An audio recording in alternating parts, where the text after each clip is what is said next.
حضرت حنا سلام اللہ علیہا اللہ کی جلیل القدر بندی ہیں. یہ سورہ آل عمران ہے.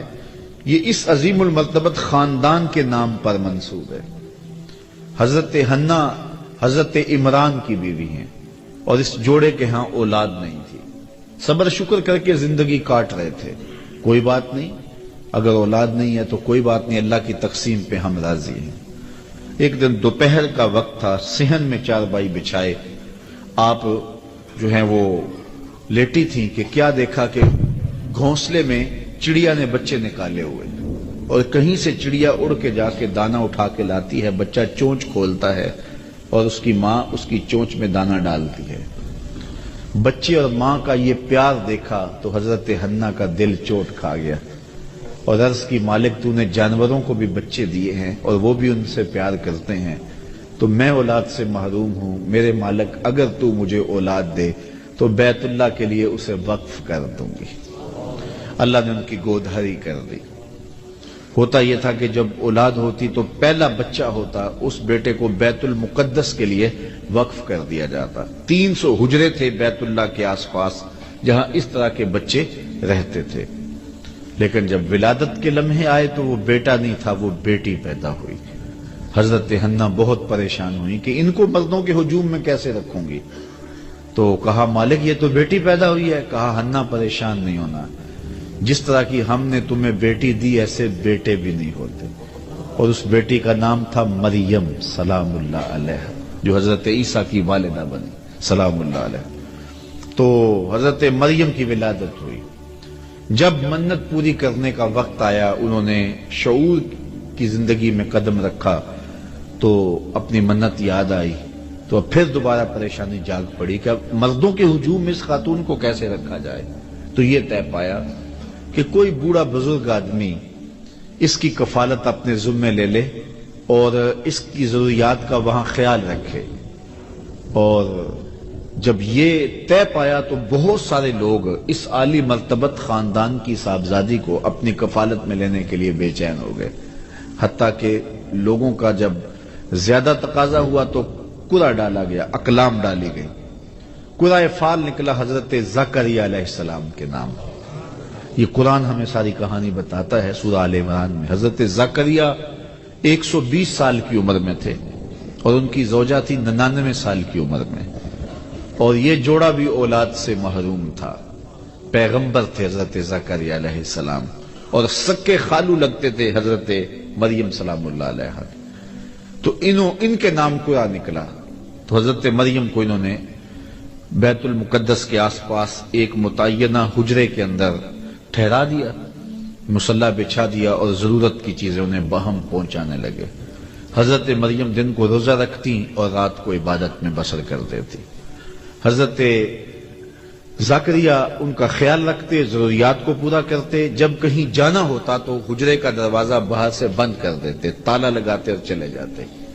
ایک دفعہ تالا لگا کے کہیں گئے تھے، واپس آتے ہوئے دیر ہو گئی اور افطار کی گھڑیاں آ گئیں. سارا دن روزے سے تھی حضرت مریم، تو حضرت زکریا وقت پہ پہنچ نہ پائے.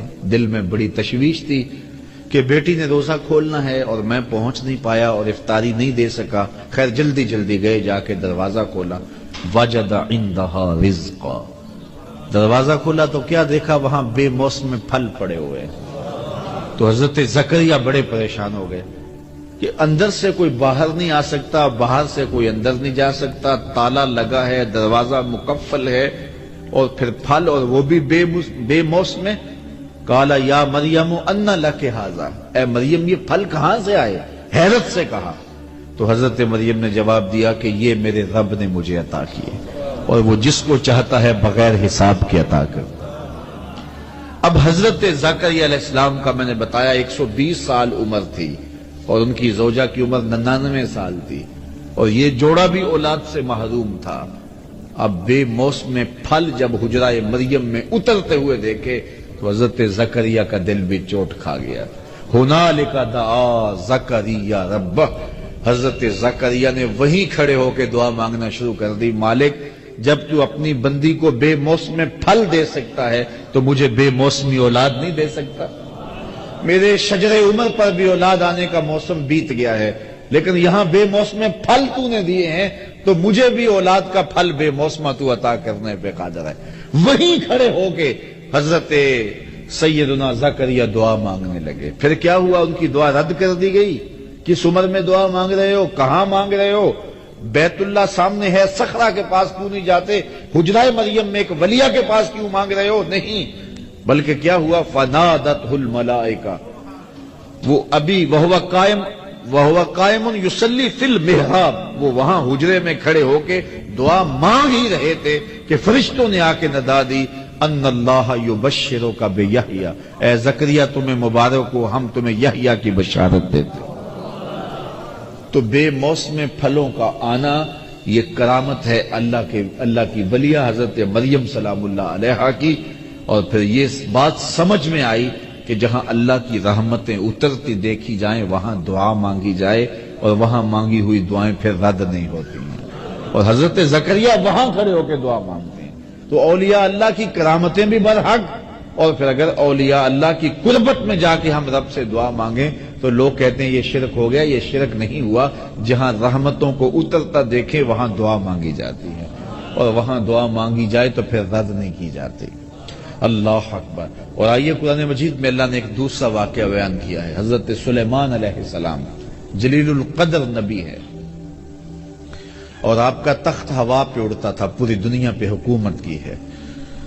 آپ کے درباری پرندوں میں سے ایک پرندے کا نام ہدہد تھا، اور وہ مختلف جگہوں کی خبریں لا کے آپ کو دیا کرتا تھا۔ قاصد پرندہ تھا آپ کا۔ کچھ دن غائب رہا تو فرمایا کہ میں ہدہد کو نہیں دیکھ رہا، اگر اس نے کوئی معقول بہانہ نہ کیا، کوئی بات نہ بتائی تو میں اس کو قتل کر دوں گا، ذبح کر دوں گا، یا شدید اس کو سزا دوں گا۔ خیر وہ آیا، اس نے ساری کہانی سنائی کہ حضرت میں ملک سبا میں نکل گیا تھا، وہاں ایک عورت ہے جو تخت و تاج کی مالکہ ہے، اور اس کا تخت اتنا بڑا ہے کہ 60 ہاتھ چوڑا، 80 ہاتھ لمبا، اور 1 ہاتھ شرم جو ہے وہ کونی تک ہوتا ہے۔ تو کہا اتنا لمبا چوڑا اس کا تخت ہے جو موتیوں سے مرصع ہے اور قیمتی دھاتوں سے بنا ہوا ہے، 7 حصاروں میں ہے، 7 جو ہے وہ دیواریں ہیں اس کے گرد، وہاں اس کی کچہری لگتی ہے، اور وہ لوگ سورج کو پوجتے ہیں۔ تو وہ خبر دی تو حضرت سلیمان نے ایک خط لکھا، اور خط کے اوپر بسم اللہ الرحمن الرحیم لکھا، اور کہا یہ میرا خط لے جاؤ اور جا کے اس کے تخت پہ پھینکاؤ، پھر دیکھو وہ کیا کہتے ہیں۔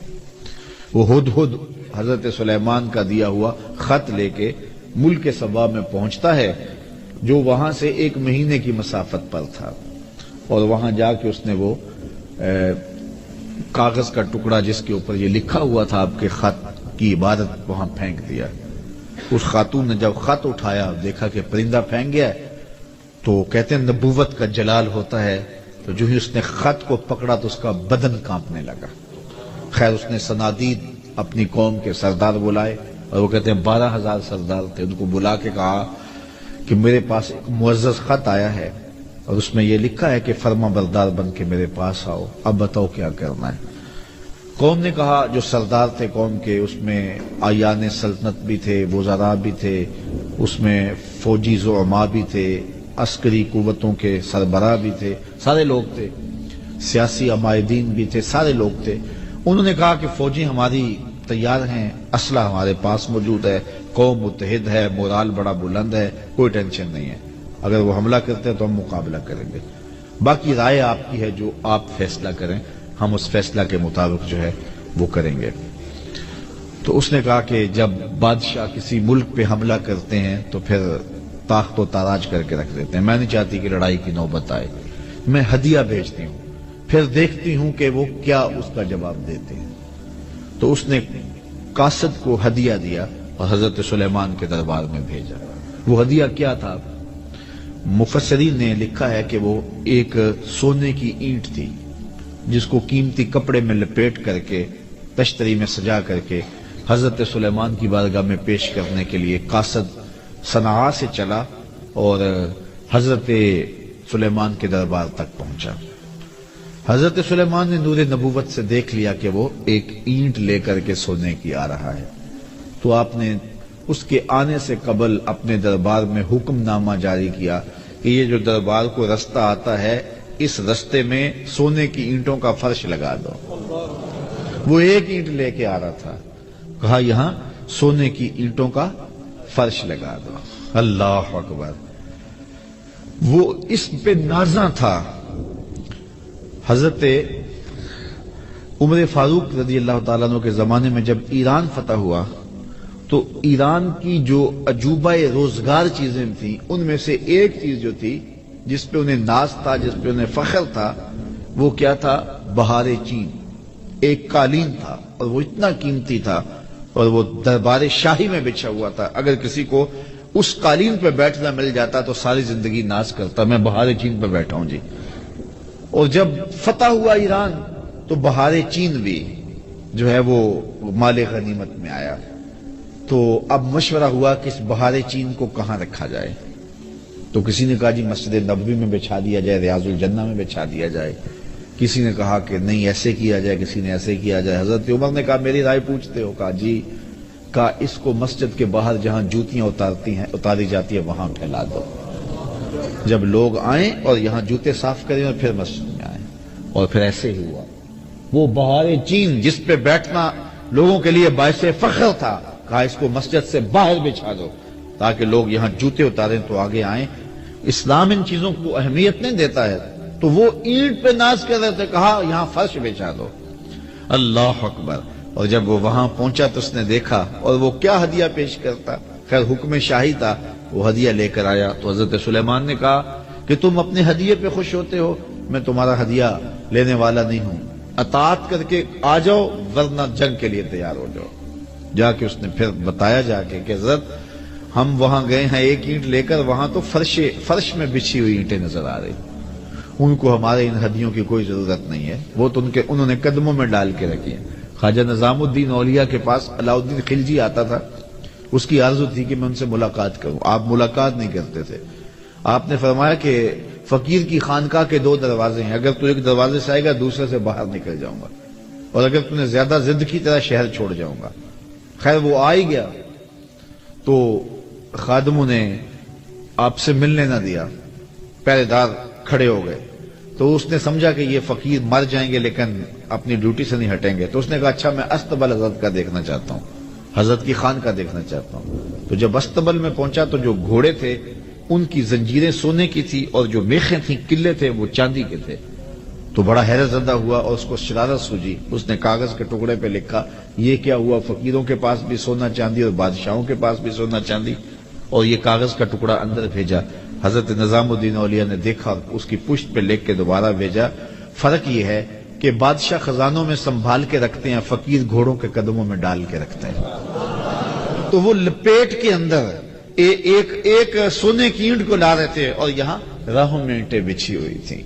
کہا کہ انہیں ہدیے کی کوئی لوڑ نہیں ہے اور وہ تو راہوں میں اینٹیں بچھائے ہوئے ہیں، تو اطاعت قبول کرنی ہوگی یا جنگ کے لیے تیار ہونا پڑے گا، یہ ان کا پیغام ہے۔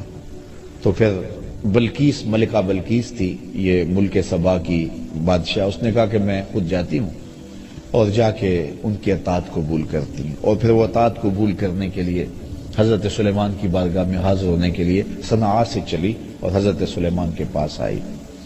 جب حضرت سلیمان کے دربار کے بالکل قریب آ گئی، سادہ لفظوں میں کہہ لو یوں بائی پاس کے قریب آ گئی، تو آپ دربار میں بیٹھے، صبح کا وقت تھا، آپ کے درباری حواری بیٹھے تھے۔ آپ نے فرمایا کہ میرے درباریوں، ملکہ بلقیس آ رہی ہے اور اسے اپنے تخت پہ بڑا ناز ہے، کوئی ہے جو اس کے آنے سے قبل وہ تخت لے آئے؟ جس طرح وہ اینٹیں بچھائی تھی، اینٹیں لے کر آئے تھے، جو جس تخت پہ ناز ہے وہ تخت ہی لا کے اس سے قبل قدموں میں رکھ دیا جائے۔ تو اب تخت 1 مہینے کی مسافت پہ تھا اور کوئی چھوٹا نہیں تھا، کوئی ڈبیا نہیں تھی کہ جیب میں ڈال کے لے آنی ہے، اگر ڈبیا بھی ہو پھر بھی 2 مہینے چاہیے۔ پھر وہ تخت 7 مکفل چہار دیواریوں میں تھا اور پہرے دار کھڑے تھے، تالے لگے تھے، مزاحمت کے بعد اس کو ٹکڑوں میں بانٹ کر بھی لانا ہو تو سال چاہیے، لیکن آپ نے فرمایا وہ باہر آ گئی، یہاں بائی پاس کے قریب آ گئی ہے، تو کوئی ہے جو لے آئے؟ ایک جن اٹھا، قال عفریت من الجن، ایک جن نے کہا حضرت میں لاتا ہوں۔ اچھا کتنی دیر تک لاؤ گے؟ کہا مجلس برخاست ہونے تک لے آؤں گا۔ یہ صبح کا وقت تھا اور مجلس برخاست ہوتی تھی چاشت کے بعد، دوپہر کے وقت۔ اس نے کہا میں دوپہر تک لے آؤں گا، بہت بڑی بات تھی۔ 1 مہینہ جاتے لگتا تھا، 1 مہینہ آتے لگتا تھا، 60 ہاتھ چوڑا تھا، 80 ہاتھ لمبا تھا۔ کئی ہاتھ موٹا تھا، قیمتی دھاتوں کا بنا تھا. اس نے کہا میں طاقت بھی وار بھی ہوں اور دیانتدار بھی ہوں، اس کا ایک موتی بھی ضائع نہیں ہونے دوں گا اور دوپہر تک لا کے آپ کے قدموں میں رکھ دوں گا. بہت بڑی بات تھی. لیکن حضرت سلیمان نے کہا نہیں، مجھے اس سے بھی پہلے چاہیے، مجھے اس سے بھی پہلے چاہیے. قال الذی عندہ علم من الکتاب، پھر وہ اٹھا جس کے سینے میں زبور کا علم تھا. آصف بن برخیہ نام لکھا ہے مفسرین نے، اور آپ کا خالوزاد تھا، یہ آپ کا بھانجا تھا اور آپ کا امتی تھا، اسم اعظم جانتا تھا. وہ اٹھ کے کھڑا ہوا، حضرت انا آتی کا بے ہی، میں حاضر کر دیتا ہوں. کہا یہ تو دوپہر تک کا وقت دے رہا جن، تم کتنی دیر تک لاؤ گے، کتنا وقت لو گے؟ تو آصف بن برخیہ بولے میں اپنی جناب جانب سے نہیں کہہ رہا، قرآن کہہ رہا ہے. قال الذی عندہ علم من الکتاب، جس کے سینے میں کتاب اللہ کا علم تھا وہ بولا انا آتی کا بہی، میں حاضر کر دیتا ہوں. کتنی دیر لگے گی؟ قبل ان یرتد الیک طرفک، حضور آپ آنکھ بعد میں جھپکیں گے، تخت پہلے پڑا ہوا. اور حضرت سلیمان نے ابھی آنکھ نہیں جھپکی، تخت سامنے پڑا ہوا تھا. اللہ اکبر. تو جب تخت سامنے نظر آیا تو بے ساختہ کہا ھذا من فضل ربی، یہ میرے رب کا فضل ہے جس نے میری چوکھٹ کے ایک غلام کو یہ شان دی ہے. یار جس نبی کے غلام کی یہ شان ہے، جس نبی کے مقتدی کی یہ شان ہے کہ وہ اتنی مسافت سے اتنا بڑا تخت، یہ قرآن ہے، اس کا انکار بھی نہیں کیا جا سکتا، آنے واحد میں لا کے قدموں میں رکھ دیتا. ایک بدبخت نے کہا ہے کہ یہ تمثیلی واقعہ ہے، یہ سمجھانے کے لیے بات بیان کی ہے، نفس الامر میں ایسا نہیں ہوا. جبکہ قرآن تمثیلی واقعات نہیں بیان کرتا، یہ حقیقت ہے. وہ تخت بلقیس آیا، آنے واحد میں آیا، قرآن کہتا ہے سامنے پڑا ہوا تھا. اور حضرت سلیمان نے کہا یہ میرے رب کا فضل ہے کہ جس نے میرے مقتدی کو یہ شان دی. یار جس کے مقتدی کی یہ شان ہے، حضرت سلیمان کے مقتدی کی یہ شان ہے کہ ایک مہینے کی مسافت سے تخت بلقیس لا کے آنکھ جھپکنے سے قبل قدموں میں حاضر کر دیتے ہیں. اور خود مقتدی بن کے حضرت سلیمان جس نبی کے پیچھے کھڑے تھے مسجد اقصیٰ میں، اس مقتدا کی شان کا عالم کیا ہو. یہ شان ہے خدمتگاروں کی سرکار کا عالم. اور یہ بات طے ہے جس طرح حضور نبیوں سے افضل ہیں، حضور کی امت باقی امتوں سے افضل ہے. اسی طرح حضور کی امت کے ولی باقی امت کے ولیوں سے افضل ہیں. تو اگر تخت بلقیس آنے واحد میں حضرت آصف بن برخیہ حاضر کر دیتے ہیں، تو اگر امت مصطفیہ کے کسی ولی کی کوئی ایسی کرامت بیان ہوتی ہے تو پھر چی بجبی کیوں ہو جایا جاتا ہے؟ کیوں حضور کی عظمت، حضور کے امتیوں کی اور حضور علیہ السلام کی امت کے اولیاء کی عظمت کا کیوں انکار کر دیا جاتا ہے؟ کابل میں بھیڑ بنی ہوئی تھی، لوگوں کا ہجوم تھا. شاہی خادموں سے ایک لونڈی گزرتے ہوئے اس نے کہا یہ کیا تماشا ہے، کیوں لوگ کھڑے ہیں؟ لوگوں نے کہا یہ تماشا نہیں ہے، یہ شاہ نقشبند بخاری آئے ہیں بخارے سے اور لوگ ان سے اکتساب فیض کر رہے ہیں. تو کہا یہ لوگ کون ہوتے ہیں؟ کہا یہ باطن کے طبیب ہوتے ہیں، من کی امراض دور کرتے ہیں. اور کہا سنو، اوکھے ویلے مشکل وقت کام بھی آ جاتے ہیں. اس نے کہا نسبت قائم کرنے میں کیا حرج ہے؟ شیخ سے نسبت قائم کر لی. وقت گزرتا گیا، نیک تو پہلے ہی تھی لیکن شیخ کی تعلیمات کا رنگ چڑھا اور زیادہ دیانت سے کام کیا. شاہ کی نظر میں بہت زیادہ محبوب ہو گئی. باقی ہم اثر لونڈیوں نے حسد کیا اور چوری کر کے اس کے سامان سے برآمد کروا دیا زیور بادشاہ کا. بادشاہ کو بڑا غصہ آیا، میں نے اتنی محبت دی، اتنا اعتماد کیا اور میرے گھر کی چوری کی اس نے. حکم نامہ شاہی جاری ہو گیا کہ اس کو لے جاؤ محل کی چھت پر، چوبارے پر، اور وہاں سے جا کے دھکا دے دو تاکہ اس کے ٹکڑے ٹکڑے ہو جائے بدن کے. لوگوں کو پتہ چلے بادشاہوں کے گھر کتنے مقدس ہوتے ہیں. اس نے لاکھ کہا کہ میں نے چوری نہیں کی، لیکن اس میں کون سنتا تھا اس کی. خیر لونڈی کو چوبارے پہ لے جایا گیا اور جلاد دھکا دینے لگا تو اس کو اب یاد آیا کہ سنا ہے اوکھے ویلے پیر کام آتا ہے. تو اس نے بخارے کی طرف منہ کر کے کہا شیع للہ چوں گدائے مستمن المدد خواہم ز شاہ نقشبند، اللہ کے لیے میرے پیر میری مدد کو آؤ. اس سے اوکھا ویلا میرے اوپر کیا ہو سکتا ہے؟ اتنے میں جلاد نے دھکا دے دیا. جلاد نے جب دھکا دیا اور وہ نیچے آئی، شاہ نقشبند بخاری کے ہاتھ پھیلے ہوئے تھے. آنکھیں پھٹی کی پھٹی رہ گئی، بے ساختہ کہا حضرت آپ کب آئے؟ فرمانے لگے تو از چبارہ آمدی من از بخارا آمدم، تو چبارے سے چل پڑی تھی میں بخارے سے چل پڑا۔ یہ شان ہے خدمت گاروں کی، سرکار کا عالم کیا ہوگا۔ تو اللہ تعالیٰ نے اپنے ولیوں کو یہ طاقتیں دی ہوئی ہیں، یہ توانائیاں دی ہوئی ہیں، تو کرامت کا انکار نہیں ہے، لیکن یہ بات ذہن میں رکھیں کہ اللہ کے ولی کی پہچان اور معرفت جو ہے وہ ایمان اور تقوی سے ہے، اور ان کا درس اور ان کی تگ و تاز، ان کی جد و جہد لوگوں کے ایمان کی مضبوطی اور تقوی کی صفات کو روحوں میں اتارنا اور باطن میں پیدا کرنا، یہ ان کا مشن ہے، یہی ان کی زندگی ہے۔ باقی راستے میں کبھی کبھی کرامات کا بھی ظہور ہو جاتا ہے، کبھی ایسا ہوتا ہے ساری زندگی گزر جاتی ہے کرامات کا ظہور نہیں بھی ہوتا۔ کتنے اولیاء ایسے گزرے ہیں جن کی کرامات ہمیں نہیں ملتی، تو اس کا مطلب ہے وہ ولی نہیں تھے، اور کتنے لوگ ہیں کہ جن کی کرامات بہت زیادہ ملتی ہیں اور وہ اس پائے کے نہیں ہیں، اس سے قبل جو گزرے ہیں وہ جلیل المرتبت جو ہے وہ مقامات پہ فائز تھے، لیکن ان کی کرامات اتنی ہمیں نہیں ملتی جتنی کرامات ہمیں بعد میں متاخرین کی ملتی ہیں، اصحاب کی اور تابعین کی اتنی نہیں ملتی۔ تو اس کا مطلب ہے ان کی کرامات نہیں تھی، زندگی میں ان کی توجہ اس سمت نہیں رہی اور لوگوں نے جو ہے وہ اس نظر سے جو ہے وہ ان کو نہ دیکھا۔ اس لیے یہ بات ذہن میں رکھیں کہ کرامات اپنی جگہ پہ برحق، لیکن کرامات کا کاروبار نہ کیا جائے۔ ہمارے صوفیہ تو یہاں تک فرماتے ہیں الکرامات حیض الرجال، کرامات مردوں کا حیض ہے، جس طرح ایام مخصوصہ میں عورتیں اس کیفیت کو چھپاتی ہیں، اہل اللہ نہیں چاہتے کہ ہم سے کرامات کا صدور ہو، وہ یہ چاہتے ہی نہیں ہیں۔ بلکہ حضرت شاہ نقشبند بخاری علیہ رحمہ سے کسی نے پوچھا حضرت آپ کی کوئی کرامت؟ تو فرمانے لگے کہ اس سے بڑی کرامت اور کیا ہے کہ اتنے گناہوں کے بعد زمین پہ چل رہا ہوں، زمین اپنے اندر مجھے دھنسا نہیں رہی۔ تو یہ ان کے جذبات تھے، یہ نہیں ہے کہ یہاں بیٹھے ہیں اور کرامات کا ظہور کر رہے ہیں۔ وہ کبھی کبھی ایسا ہوا ہے کہ پاؤں سے ٹھوکر لگی۔ حضرت شاہ نقشبند بخاری کی کبھی کیفیت ایسی بھی ہوئی کہ آپ نہر کے کنارے جا رہے تھے، کسی نے کہا حضرت اب وہ لوگ نہیں رہے کہ جن کی کرامات جو ہے وہ ان کا ظہور ہوتا تھا۔ فرمانے لگے نہیں ہیں جو آج بھی پانی کو کہیں کہ ادھر نہیں ادھر چل، تو ادھر چلنا شروع کر دے تو وہ دریا ادھر چلنا شروع ہو گیا۔ فرمایا او میں نے تو ویسے ہی بات کی تھی تو چلنا شروع ہو گیا۔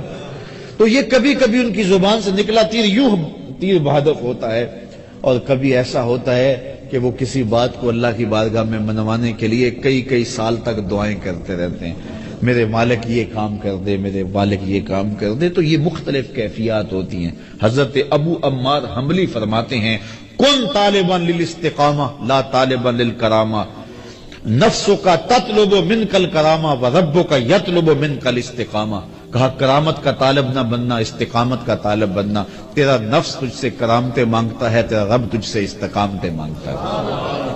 تو رب استقامت مانگتا ہے، رب چاہتا ہے میرا بندہ نیک ہو، صالح ہو، مشکلات میں گھبرائے نہ، صبر کے دامن کو چھوڑے نہ، واویلا نہ کرے، تکلیف آ جائے تو اس کو میرے حضور عرض کرے کہ مالک یہ دور ہو جائے، اگر دور نہیں ہوتی میری آزمائش ہے تو اس پہ صبر کرے، اس پہ حوصلہ رکھے، اور غربت میں بھی اس کو آزماؤں گا، غربت کی آزمائش میں پورا نکلے، دولت دے کے بھی آزماؤں گا، دولت کی آزمائش میں پورا نکلے۔ یہ آزمائش ہے اللہ کی، کسی کو دولت نہیں دی گئی تو یہ بھی اس کی آزمائش ہے۔ رب نے پیدا کیا بندے کو، اللہ آزماتا ہے، اس کو کچھ نہیں دیا گیا، یہ واویلا تو نہیں کرتا، اس غربت کو تماشا تو نہیں بناتا، ہاتھ تو نہیں پھیلاتا، یہ سوال کا دروازہ تو نہیں کھولتا، اس کی غربت کی آزمائش ہے۔ پھر دولت دے کے کئیوں کو آزمایا جاتا ہے، اس کو دولت دی گئی ہے، یہ دولت سے فرعون تو نہیں بن جاتا، قارون تو نہیں بن جاتا، حامان تو نہیں بن جاتا، جھوٹی خدائی کا دعوے دار تو نہیں ہو جاتا۔ بلکتے یتیموں، لاچاروں اور مجبوروں کی مدد کے لیے اس کی تجوریاں کھلتی ہیں، یا ان سسکتے لوگوں کو دیکھنے کے باوجود بھی آنکھیں موند کے گزر جاتا ہے، اس کے دل میں احساس اور نرمی اور دقت پیدا ہوتی ہے، یہ نہیں ہوتی۔ اللہ تعالیٰ دولت دے کے بھی آزماتا ہے، غربت دے کے بھی آزماتا ہے۔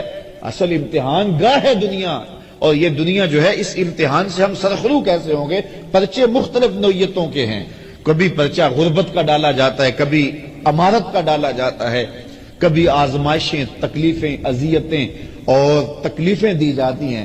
حضرت ایوب اللہ کے نبی ہیں، بیماری نے ایک عضو پہ حملہ کیا، اللہ اکبر، اور پھر جب زبان کی طرف بیماریوں کا رخ بڑھا تو کہا مالک اس بیماری زبان پر بیماری جاری نہ کرنا، یہ تیری تسبیح بولتی رہے۔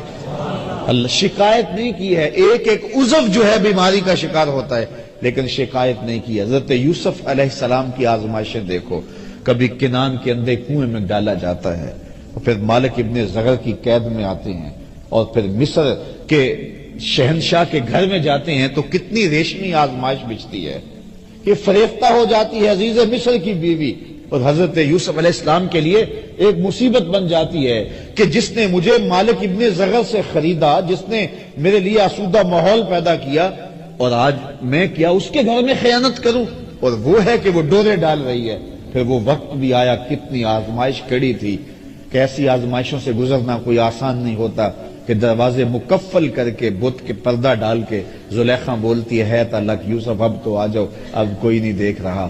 لیکن کتنا اللہ کا نبی، کتنا عظیم المرتبت تھا کہ ان حالات کے اندر بھی آزمائش کی بھٹی میں گزر کر بھی قال معاذ اللہ، کہا میں اللہ کی پناہ میں آتا ہوں۔ اور پھر اس آزمائش سے نکلے تو پھر کیا ہوا کہ وہ خواتین آ گئی مصر کی اور انہوں نے انگلیاں کاٹ لی، اور یہ بلوائی تو زلیخا نے تھی، اور وہ کہتی تھی غلام پہ دل ہار گئی، شہرا ہو گیا نا اس بات کا، تو اس نے بلوایا سب کو اور پھل دیے۔ پھر حضرت یوسف تھوڑا سا نقاب سرکا کے گزرے تو وہ ساری اس فتنے میں جو ہے وہ شکار ہو گئی جس میں زلیخا شکار تھی، اور حضرت یوسف علیہ السلام کو ساری اپنی خواہشات پیش کرنے لگی، پہلے ایک تھی اب کئی ہو گئی، اور یہ ساری عظیم المرتبت خاندانوں کی خواتین تھی۔ حضرت یوسف علیہ السلام پریشان ہو کے اس آزمائش سے نکلنے کے اللہ کی بارگاہ میں کیا عرض کرتے ہیں، مالک اس آزمائش سے بہتر ہے میں قید میں چلا جاؤں۔ اور پھر 7 سال تک حضرت یوسف علیہ السلام قید میں رہے، اپنی عصمت بچانے کے لیے، آبرو بچانے کے لیے۔ زندگی آزمائشوں کا نام ہے، مشکلات کا نام ہے۔ کیا میں نے اس خاکداں سے کنارہ جہاں رزق کا نام ہے آب و دانہ، پلٹنا جھپٹنا جھپٹ کر پلٹنا، لہو گرم رکھنے کا ہے ایک بہانہ، پرندوں کی دنیا کا درویش ہوں میں کہ شاہی بناتا نہیں آشیانہ۔ نبیوں کی آزمائشیں ہوئی ہیں، امام رازی نے لکھا ہے مکے سے لے کر طائف تک 70 ایسے نبیوں کی قبریں ہیں جن کی وفات صرف بھوک کی وجہ سے ہوئی ہے، صرف بھوک کی وجہ سے ہوئی ہے۔ یار ہمیں کیا آزمائش آئی کہ دوڑ کے بابے کے پاس چلے جاتے ہیں، بے عمل بابے کے پاس جا کے اپنا ایمان بھی لٹا دیتے ہیں۔ کتنی آزمائشیں آئی ہیں ان کے پاس، جلتی ہوئی چیخا میں پھینکا نہیں گیا، بیٹے کی گردن پہ چھری رکھنے کی آزمائش سے نہیں گزارا گیا، اور وادی غیر ذی زرع میں اپنے بیٹے کو چھوڑنے کی تلقین نہیں ہوئی۔ کن کن آزمائشوں سے نہیں گزرے یار، میرے اور آپ کے آقا و مولا کن آزمائشوں سے نہیں گزرے؟ حضور کا خاندان کیا کربلا سے نہیں گزرا؟ بلال حبشی کیا تپتے ہوئی ریتوں پہ نہیں لیٹے؟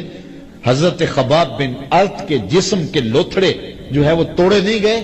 کیا حضرت عمار ابن یاسر کی ماں کو مکے کے بازار میں شہید نہیں کیا گیا؟ حضرت یاسر کو شہید نہیں کیا گیا؟ حضرت عمار کو پکڑ کے آگ کے کولوں پر رکھا نہیں گیا؟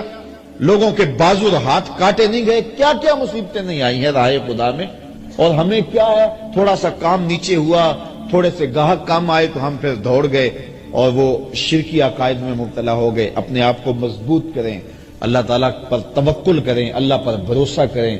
کبھی وہ دولت دیتا ہے، کبھی کم دیتا ہے، کبھی زیادہ دیتا ہے، کبھی خوشی دیتا ہے، کبھی غم دیتا ہے، کبھی مسرت دیتا ہے، کبھی خوشحالیاں دیتا ہے، کبھی بڑھاپا ہے، کبھی جوانی ہے۔ یہ ساری آزمائشیں ہیں، کبھی دولت کی فراوانی ہے، کبھی بیماری ہے، کبھی صحت ہے، کبھی عزت ہے، کبھی رسوائیوں کی راہوں سے گزرنا پڑتا ہے۔ ان سارے مقامات سے گزرے، اللہ کا شکر ادا کرے اور اپنے دامن کو کبھی داغدار نہ ہونے دے، اور اللہ پر توکل کبھی کمزور نہ ہونے دے۔ اگر وہ خوشی میں رکھے تو کہا مالک تیری کرم نوازی کہ تو نے مجھے خوشیاں دی، اور اگر دکھ آ جائیں تو پھر کہے مالک جے سونا میرے دکھ وچ راضی تے میں سکھ نو چلے ڈاواں۔ مسرتیں ہوں، مسرتیں کوئی ہجوم کے اندر بھی اس کا شکر ادا کرے، اور دکھ غم آ جائیں تو پھر بھی تکلیف محسوس نہ کرے، کوئی بات نہیں ہے۔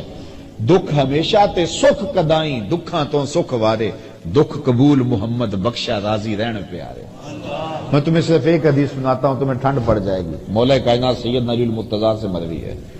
حضور نے ارشاد فرمایا جو اللہ کے دیے گئے تھوڑے رزق پہ راضی ہو گیا، سنو ذرا ساری تقریر کا خلاصہ سمجھ لو، جو اللہ کے دیے گئے تھوڑے رزق پہ راضی ہو گیا، قیامت کے دن اللہ اس کے تھوڑے عملوں پہ راضی ہو جائے گا۔ چل بندے موج کر، تو میرے دیے ہوئے تھوڑے رزق پہ راضی ہے اور میں تیرے تھوڑے عملوں پہ راضی ہوں. تو بندہ ہو کے راضی ہے, ضرورت مند ہو کے راضی ہے. بچوں کے لیے دوا بھی چاہیے تھی, سر پہ چھت بھی چاہیے تھی, مشکلات سے نکلنے کی راہ بھی چاہیے تھی, لیکن انہوں نے کہا مالک میں واہ راضی ہوں, جس حال میں رکھے میں راضی ہوں. تو کہا تو بندہ ہو کے راضی ہے, تو کمزور ہو کے, ضعیف خلق الانسان ضعیفا, تو ضعیف ہو کے راضی ہے, اور میں تو رب ہوں, میں تو کبھی ہوں. تو میرے دیے گئے تھوڑے رزق پہ راضی تھا, میں تیرے تھوڑے عملوں پہ راضی ہو گیا. اور جو بلائیں تکلیفیں دنیا کے اوپر آتی ہیں, حدیث میں آتا ہے, صحیح حدیث ہے, قیامت کے دن اہل بلا کو جو صلہ دیا جائے گا, جو صبر کرتے ہیں بلا پہ, جو واویلا کہتے ہیں صلہ ضائع کر لیتے ہیں, جو بلا پہ صبر کرنے والے ہیں ان کو جو صلہ دیا جائے گا, تو باقی لوگ سوچیں گے کاش ہمارے جسم کو لوہے کی کینچیوں سے کاٹ دیا گیا ہوتا تاکہ اس پر ہمیں یہ بھی صلہ نصیب ہوتا. تو صاحب یہ زندگی اللہ پر توکل کرو. اگر بے بسی ہو جائے مصلی بچھا کے اس کو عرض کرو, مالک یہ مشکل آ گئی ہے. یار چھوٹے چھوٹے بچوں کو مصلی بچھا کے دو, ہمارے گھر میں یہ مصیبت آ گئی ہے, تو اللہ سے مانگو, توکل کرو, اس پہ بھروسہ کرو, منت مان لو, روزوں کی منت مان لو, اور منتیں مان لو اس کے حضور, نمازوں کی منتیں مان لو, لوگوں کو کھانا کھلاؤ, حسن سلوک کرو, رشتہ داروں کے ساتھ اچھائیاں کرو تاکہ وہ مصیبت ٹل جائے. لیکن ہمارے پاس ہر مرض کا ایک الگ بابا ہے, اور اس بابے کے پاس جا کے ہم اپنا سب کچھ لوٹا دیتے ہیں. الیاذ باللہ ایسے جو ہے وہ اعمال کرنے کے لیے وہ کہتے ہیں کہ الیاذ باللہ. یہ میں نے اس تناظر میں باتیں کی ہیں کہ یہ روز سوشل میڈیا کے اوپر ہم دیکھتے ہیں اور کوئی نہ کوئی بابا منظر عام پہ آتا ہے اور پھر اس کو سامنے کیا جاتا ہے, یہ دیکھو جن لوگوں کا عقیدہ, قطعاً ہمارا عقیدہ نہیں, لیکن یہ ہمارا قصور ہے کہ ہم نے لوگوں کو جو ہے وہ زندگی گزارنے کا جو ڈھب ہے اس میں مشکلیں بھی ہیں, دھوپ بھی ہے, چھاؤں بھی ہے, اس حساب سے ہمیں انتظام کرنا چاہیے نا. آپ پہاڑی علاقے میں جائیں نا تو وہاں مکانوں کی چھتیں ایسی نہیں ہوتی, مکانوں کی چھتیں یوں ہوتی ہیں. کیوں؟ اس لیے کہ وہاں انہیں پتہ ہے برف باری ہونی ہے, برف باری ہے تو چھتیں پہلے ہی ایسے بنا کے رکھی ہیں. یہاں برف باری نہیں ہے تو چھتیں بالکل سیدھی ہیں. تو جب زندگی میں دکھ آنے ہی آنے ہیں, ہو ہی نہیں سکتا کہ نہ آئے, تو پھر ہمیں ذہن بنا کے رکھنا چاہیے. جب دکھ آئیں گے تو پھر صبر کا حوصلہ ہمیں ہونا چاہیے. یہ زندگی ہے. لقد خلقنا الانسان فی کبد, ہم نے انسان کو مشقتوں میں رہتا پیدا کیا ہے. فارمی چوزا نہیں ہے کہ ہوا بھی چلے تو گر جائے, نہیں, حالات کی تلخیوں کو سہے, مقابلہ کرے. ہم نے یہ سمجھا ہر وقت بندہ یہ چاہتا ہے میرے پاس اتنی دولت آ جائے, یہ ہو, میرے پاس جو ہے وہ اس طرح کا بنگلہ ہو, اس طرح کی گاڑی ہو, یہ آسودہ زندگی ہو. اور اسی چکر میں ہم اپنی ساری زندگی برباد کر دیتے ہیں ان چیزوں کے حصول میں. مل جائے تو اللہ کا شکر ادا کرو, نہیں ملو تو مالک جس حال میں تو رکھے اس حال میں میں راضی ہوں. یہ کام اوکھا بڑا ہے, لیکن کوئی راضی ہو کے تو دیکھے پہ رب کی کرم نوازیوں کے کتنے می برستے ہیں. تو اپنی زندگیوں کو مالک کی دہلیز پہ رکھیں, مالک کی چوکھٹ پہ رکھیں. دکھ آئے سکھ آئے, ہم دھوپ میں ہوں پھر بھی اللہ کے ہوں, چھاؤں میں ہوں پھر بھی اللہ کے ہوں, برستی بارش ہوں پھر بھی اسی کے ہوں. یہ نہیں ہے کہ کوئی تھوڑی سی تکلیف آئی تو بھاگ کے کسی اور چھپر تلے چلے گئے. نہیں, مالک ہم تیرے ہی ہیں. بھوک دے گا پھر بھی تیرے ہیں, پیاس دے گا پھر بھی تیرے ہیں, کربلائیں آئیں گی پھر بھی تیرے ہیں, مشکلیں آئیں گی پھر بھی تیرے ہیں. پاؤں میں زنجیریں ہوں گی, ہاتھوں میں ہتھ کڑیاں ہوں گی, گھسیٹا جائے گا, نعرے تیرے نام کے ہی ماریں گے. بلال حبشی کو جب مارا جا رہا ہے وہ آگے سے مسکرا رہے تھے. کسی نے کہا بلال یہ عجیب تماشا ہے, تمہارا آقا تمہیں مارتا, تم آگے سے جو ہے وہ روتے نہیں ہو, ہنستے ہو. تو بلال مسکرا کے فرمانے لگے تم بازار میں جاؤ نا مٹی کا پیالہ خریدنے, تو اس کو بھی ٹھونک بجا کے دیکھتے ہو کہیں کچا تو نہیں, اس کی آواز تو ٹھیک ہے. کہا میرا مالک بلال کو دیکھ رہا ہے, کہیں کچا تو نہیں, اس کی آواز تو ٹھیک ہے. میں کہتا ہوں مالک خرید لے بلال کو, کھال ادڑ بھی جائے گی, حق کی آواز ختم نہیں ہوگی. زخم پہ زخم کھا کے جی, خون جگر کے گھونٹ پی, آہ نہ کر لبوں کو سی, یہ عشق ہے دل لگی نہیں. وآخر دعوانا ان الحمدللہ.